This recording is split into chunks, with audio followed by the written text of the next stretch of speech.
Step back in time and rediscover 25 forgotten cartoons from the 1990s. From eco-heroes to cyber warriors, these animated gems brought action, adventure, and nostalgia to a generation of Saturday morning viewers. One of the most groundbreaking cartoons of the 90s, Reboot was the first fully CGI animated TV series. Set inside a computer world called Mainframe, the story followed Bob, a guardian tasked with defending the system from viruses like Megabyte and Hexadecimal. Alongside Dot Matrix, Enzo, and his dog Frisket, Bob entered dangerous user-controlled games to protect Mainframe from destruction. While the early seasons had a light-hearted tone, the show took a darker turn in later seasons, with Enzo growing into a battle-hardened warrior known as Matrix. The serialized storytelling was rare for kids' shows at the time, making Reboot feel ahead of its era. The series paved the way for later CGI cartoons like Beast Wars and Star Wars, The Clone Wars. Though Reboot faded from the mainstream, its legacy in animation is undeniable. Whether you remember it for its innovative CGI or its unexpectedly deep story arcs, Reboot remains a pioneer in television animation. But before we dive into the digital world of Reboot, let's first revisit the eco-warrior adventure that taught us the power is yours. Captain Planet and the Planeteers. A pioneering cartoon with an environmental message, Captain Planet and the Planeteers followed 5 teens, each wielding a magic ring representing an element: earth, fire, wind, water, and heart. By combining their powers, they summoned Captain Planet, an eco-superhero with a green mullet and a mission to fight pollution. The show tackled real-world issues like deforestation, poaching, and oil spills, making it one of the most educational cartoons of its time. However, its earnest tone and moral lessons sometimes made it the subject of parody. Despite that, it became a cult classic, with famous voice actors like Whoopi Goldberg and LeVar Burton lending their talent. Its catchphrase, "The power is yours," remains iconic. While it faded in popularity after the 90s, there have been attempts at a reboot, and the character still appears in pop culture references today. Whether you cheered for the Planeteers or secretly rooted for the eco-villains, Captain Planet left a lasting impact. A superhero satire like no other, The Tick was one of the funniest, most ridiculous cartoons of the 90s. The show followed The Tick, a clueless yet ultra-powerful superhero who fought crime in the city alongside his nervous sidekick Arthur, a former accountant dressed as a moth. The show's villains were some of the weirdest in animation history, including Chairface Chippendale, a villain with a chair for a head, the evil Midnight Bomber, What Bombs at Midnight, and L-Seed, a plant-based villain. The humor was completely over the top, with absurd monologues, nonsensical one-liners, and constant fourth-wall breaking. The Tick was a perfect parody of superhero tropes, poking fun at everything from Batman to the Justice League. Though the cartoon didn't last long, The Tick gained a huge cult following, leading to 2 live-action adaptations. If you love ridiculous superheroes, this was one of the best animated comedies of the decade. A mix of medieval legend and modern-day heroics, King Arthur and the Knights of Justice took a unique twist on the Camelot mythos. The story followed Arthur King, the quarterback of a football team called the Knights, who was magically transported back in time to take the place of the real King Arthur and his knights, who had been captured by the sorceress Morgana. To rescue them, Arthur and his team had to embrace their new medieval roles, wielding enchanted weapons and armor while battling Morgana's warlords. The show blended fantasy, action, and sci-fi, with magical mechs, shape-shifting villains, and a heavy rock soundtrack. It had one of the coolest intros of any 90s cartoon, setting the stage for epic battles. But could a group of football players really live up to the legend of Camelot? Despite its promising concept, the show struggled with story pacing and character development, leading to its cancellation after 2 seasons. A mix of high seas adventure and dark fantasy, Pirates of Dark Water was one of the most ambitious animated series of the early 90s. The story followed Ren, a young prince on a quest to find the 13 treasures of rule to stop the spread of the mysterious, destructive Dark Water. He was joined by a crew of misfits, including Tula, a warrior, and Ios, a gruff ex-pirate. Unlike many adventure cartoons, Pirates of Dark Water had a complex storyline, beautifully designed worlds, and a darker tone. The show was serialized, meaning episodes built upon each other, which was rare for kids' TV at the time. Unfortunately, it was expensive to produce and was canceled before Ren could complete his quest, leaving fans with an unfinished story. While it never reached mainstream success, it remains one of the best-written adventure cartoons of the 90s. If you liked fantasy epics, this was an absolute hidden gem. But while SWAT cats ruled the skies with high-tech dogfights, another 90s adventure took us to the high seas, where a young prince battled a creeping evil threatening to consume his world. Next up, we set sail into the legendary quest of Pirates of Dark Water. One of the most chaotic, hilarious, and unpredictable cartoons of the 90s, Freakazoid, was pure, unfiltered insanity. Produced by Steven Spielberg, the show followed Dexter Douglas, a computer geek who was sucked into cyberspace, gaining superpowers and a completely unhinged personality. As Freakazoid, he battled some of the strangest villains ever, including the Lobe, Candlejack, and Cave Guy. The show broke every rule of storytelling, frequently breaking the fourth wall, parodying pop culture, and diving into absurd, nonsensical humor. The animation was sharp, and Freakazoid's hyperactive antics made every episode a roller coaster of jokes, slapstick, and randomness. Despite being ahead of its time, the show struggled with ratings, as its humor appealed more to older audiences than kids. It only lasted 2 seasons, but its legacy remains strong, influencing later shows like Teen Titans Go and Animaniacs. If you love meta-humor and surreal comedy, Freakazoid was an absolute gem. What happens when 4 brothers get turned into half-shark mutants after a mad scientist's experiment? You get Street Sharks, one of the most extreme cartoons of the 90s. Featuring Ripster, Jab, Streaks, and Big Slamu, these humanoid sharks fought crime and evil scientists while showing off their ridiculous strength, like biting through solid steel or smashing through concrete walls. The show was heavily inspired by Teenage Mutant Ninja Turtles but had a more aggressive edge, featuring over-the-top action and memorable catchphrases like "Jawsome." While the animation was rough, the show gained a cult following, thanks in part to its massively popular toy line. The figures had chomp-action jaws and rubbery textures, making them a favorite among collectors. Despite being dismissed as a TMNT knockoff, Street Sharks had its own unique flair, and remains a nostalgic gem. Looking back, it perfectly captured the extreme, action-packed spirit of 90s cartoons. Unlike many action-packed cartoons of the era, Mighty Max featured an ordinary kid, Max, who was suddenly thrust into a world of danger and adventure. Armed with a magical cap that allowed him to travel through dimensions, Max was tasked with stopping the evil Skullmaster, voiced menacingly by Tim Curry. Alongside his wise guardian Virgil, a talking fowl, and his Viking bodyguard Norman, Max faced legendary creatures, monsters, and time-traveling peril. What made the show stand out was its darker tone, often dealing with themes of destiny and sacrifice. Despite being based on a toy line, it had surprisingly deep storytelling and high stakes. Not every hero made it out alive. The accompanying toy line featured miniature playsets, which opened up to reveal hidden worlds. Although it only lasted 2 seasons, Mighty Max left a lasting impression on fans who appreciated its mix of adventure, mythology, and surprisingly emotional moments. If you remember this one, just wait until you hear about the rest.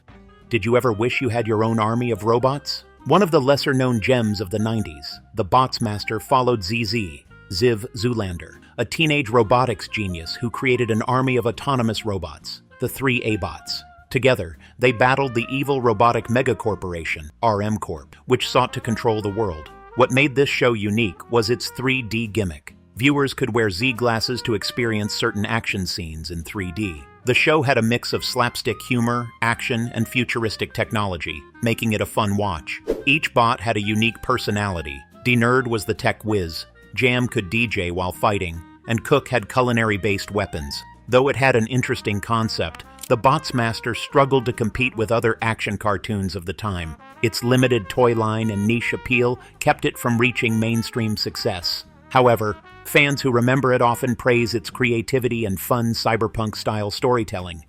A post-apocalyptic world where dinosaurs and humans coexist, what's not to love? Cadillacs and Dinosaurs followed Jack Tenrec, a mechanic and eco-warrior who used his classic Cadillac to navigate a world overrun by prehistoric creatures. Along with scientist Hannah Dundee, Jack fought against poachers, corporations, and other threats to nature. The show was based on the Xenozoic Tales comic series, blending 1950s car culture with a futuristic dystopia. The animation was stylish, and the action was engaging, but despite its unique premise, the show lasted only one season. A mix of environmental themes and action-packed adventure, Cadillacs and Dinosaurs remains a cult classic for those who discovered it. It had a brief resurgence in popularity thanks to its arcade game adaptation by Capcom, which is still beloved by retro gamers today. I'll continue writing the remaining 15 segments. Stay tuned. Here's the continuation of the 160-word segments for the remaining forgotten cartoons from the 1990s. When three alien mice from Mars, Throttle, Moto, and Vinny, escape their war-torn planet and land on Earth, they become motorcycle-riding vigilantes fighting against the evil Plutarchians, an alien race intent on draining Earth's resources. Biker mice from Mars took the radical attitude of the 90s to the extreme, combining sci-fi, rock and roll, and action-packed chases. The show had a gritty, rebellious tone, making it stand out from other anthropomorphic hero cartoons like TMNT. The biker mice each had their own unique style.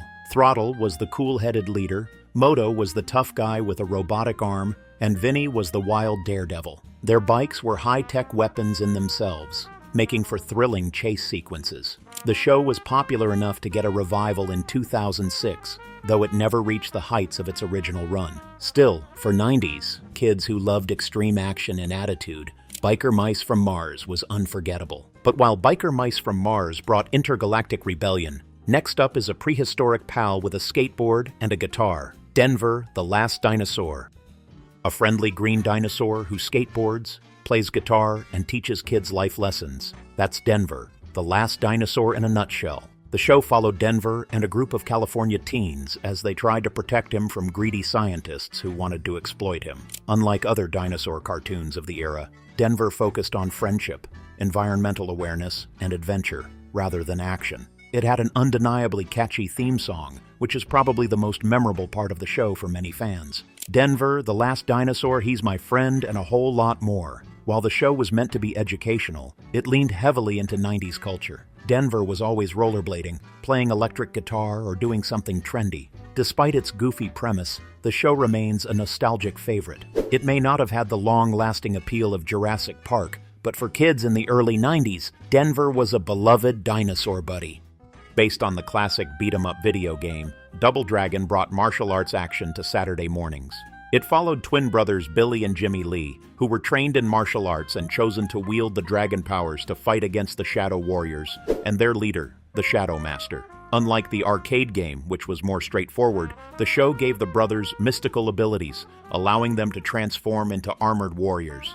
Each episode featured over-the-top kung fu fights, energy blasts, and dramatic battles. The animation was serviceable, but it was the intense action sequences that made Double Dragon stand out. The show didn't last long, partly because the arcade game's popularity was fading by the mid-90s. Still, for fans of martial arts cartoons, it was an exciting take on the beat-em-up genre, even if it wasn't as successful as Mortal Kombat or Street Fighter adaptations.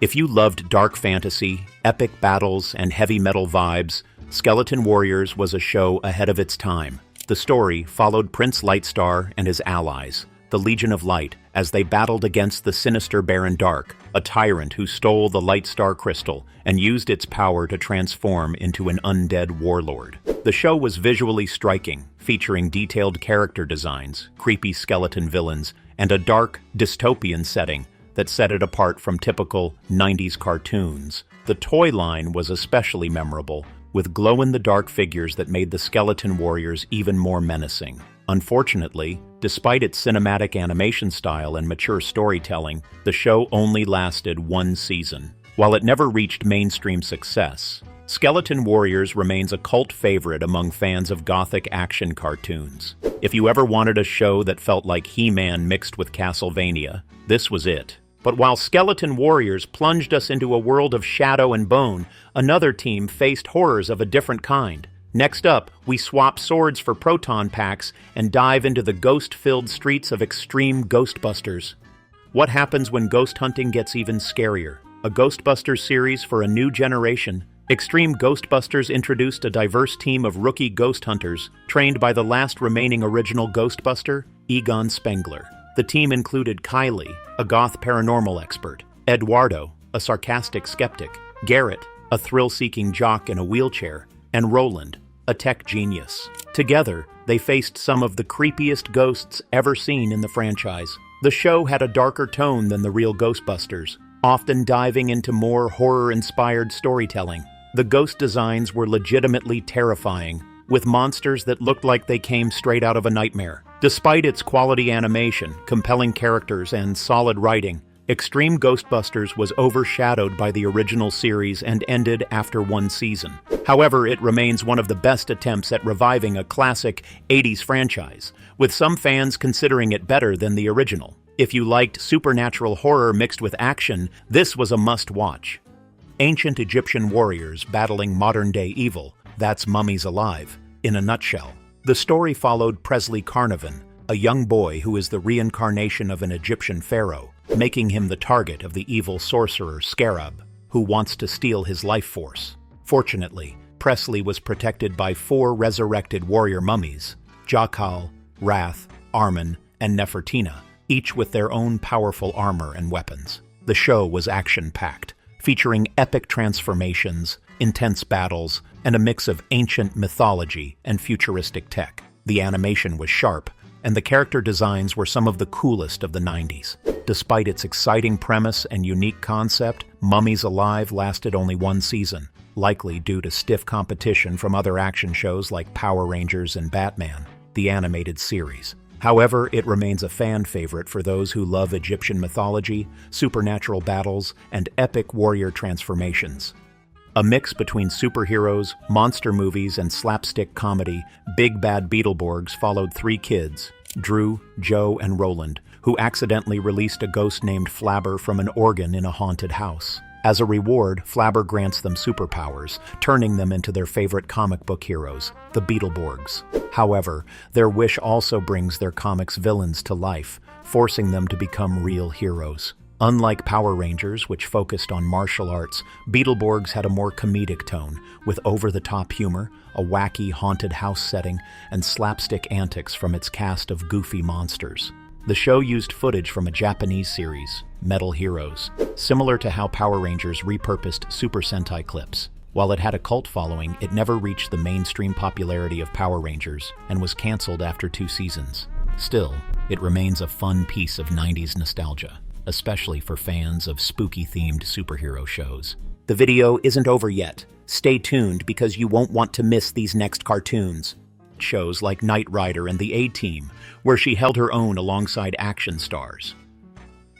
She also took on dramatic roles, including a standout performance in King of New York, a crime drama where it alongside some of the biggest names in the industry. Janet's performances always carried a quiet intensity, making her characters feel genuine and intriguing, even in supporting roles. However, she never reached major mainstream fame, and her career eventually slowed. While she didn't become an 80s superstar, her work in action, drama, and crime films gave her a unique place in the decade's entertainment. Today, she's remembered by dedicated fans of 80s TV and film, even if she's not as widely recognized as her peers. Lynn Holly Johnson had a unique Hollywood path, starting as a champion figure skater, becoming a successful actress. She made a huge impact with Ice Castles, where she played Lexi, a talented young overcoming adversity. Her performance was heartfelt and inspiring, earning her a Golden Globe nomination.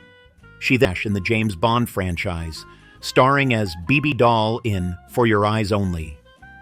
While her character was young and playful, she had a captivating on-screen presence, making her an unforgettable part of Bond history. Despite her early success, Holly's Hollywood career fizzled out by the late 80s, and she eventually stepped away from acting. Still, her roles in Ice Castles and For Your Eyes Only ensured that she would always be the most charming and elegant actresses of her era. How does an actress with immense talent and critical acclaim fade from the spotlight? Holly had a delicate, ethereal beauty that set her apart from other actresses of her time. She became well known for her in The Big Chill, where she played Chloe, the youngest member of a grieving friend group. Despite being surrounded by a star cast, she held her own, bringing an innocence and depth to the film. But her most powerful performance came in Agnes of God, where she played a troubled young nun caught in a magical struggle.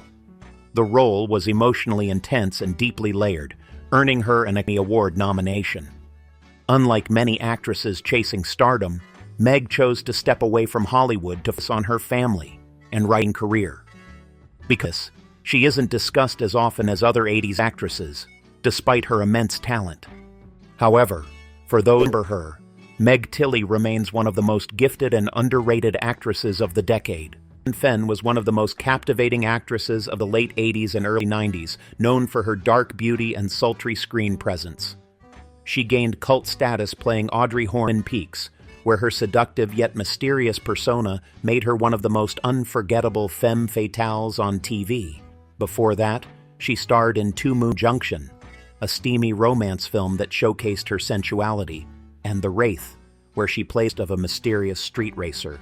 Sherilyn's hypnotic presence and classic Hollywood looks set her apart from other actresses of the time, making her a rising star. However, after Twin Peaks, her career never reached the mainstream heights it deserved, despite working steadily in independent films and TV. While she remains a beloved cult icon, she's not as widely remembered as some of her peers, making her one of the most forgotten yet alluring actors of the 80s. Just like Sherilyn Fenn mesmerized audiences with her sultry and mysterious presence, Bridget Fonda brought a mix of sophistication and effortless cool to the screen, making her one of the most intriguing. The show's biggest strength was its offbeat humor, blending action and sci-fi with absurd comedy. Unlike other 90s cartoons, Project G.e.E.K.E.R had a highly stylized, futuristic setting, full of cybernetic creatures, dystopian corporations, and robotic threats. Could a superweapon this ridiculous really survive in a world of ruthless villains? Unfortunately, it only lasted one season due to low ratings, despite positive reviews for its creativity and humor. For fans of quirky sci-fi adventures with a comedic twist, Project G.e.E.K.E.R was an underrated classic that deserved more attention. A forgotten monster hunting series, Monster Force was one of the darkest action cartoons of the early 90s. Set in the future, it followed a high-tech team of young heroes who battled classic monsters, including Dracula, the Wolfman, and the Mummy. Each member of Monster Force had unique weapons and abilities designed to counter supernatural threats. Luke Talbot, for example, was a descendant of the original Wolfman and struggled with his own transformations. The team's arch-nemesis was Dracula, leading an army of monstrous beings known as the Creatures of the Night. The show took inspiration from Universal's classic horror films, giving it a more gothic, eerie feel compared to other Saturday morning cartoons. Despite its cool concept and action-heavy episodes, Monster Force was short-lived, fading quickly into obscurity after only one season. However, for those who loved horror-themed adventure stories, it remains a hidden treasure of 90s animation. A mix of medieval legend and modern-day heroics, King Arthur and the Knights of Justice took a unique twist on the Camelot mythos. The story followed Arthur King, the quarterback of a football team called the Knights, who was magically transported back in time to take the place of the real King Arthur and his knights, who had been captured by the sorceress Morgana. To rescue them, Arthur and his team had to embrace their new medieval roles, wielding enchanted weapons and armor while battling Morgana's warlords. The show blended fantasy, action, and sci-fi with magical mechs, shape-shifting villains, and a heavy rock soundtrack. It had one of the coolest intros of any 90s cartoon, setting the stage for epic battles. Despite its promising concept, the show struggled with story pacing and character development, leading to its cancellation after 2 seasons. However, its unique mix of sports, medieval legend, and high-tech warfare makes it a standout curiosity from the era. The end is in sight, but you won't want to miss these last ones. Imagine a world where mutants and monsters play extreme sports. That's Mutant League. Based on the popular video game franchise, the show followed Bones Justice, a skeleton mutant athlete leading a team of rugged, mutated players in a brutal, futuristic sports league. The games, which included football, hockey, and basketball, were chaotic, violent, and over-the-top, with players losing limbs and getting smashed through walls. Unlike most kids' cartoons, Mutant League had a darker, dystopian setting, where mutants were treated as second-class citizens. The show wasn't just about crazy sports action. It also explored themes of prejudice, corruption, and rebellion against corporate greed. Despite its engaging mix of humor, action, and social commentary, Mutant League never reached mainstream success. However, it retains a cult following, especially among fans of alternative sports cartoons like NFL Rush Zone and Extreme Dinosaurs. If you loved gritty, competitive action with a sci-fi twist, Mutant League was a wild ride. Do you have a favorite from this list? Or do you remember a different, obscure 90s cartoon that deserves a spot? Let me know.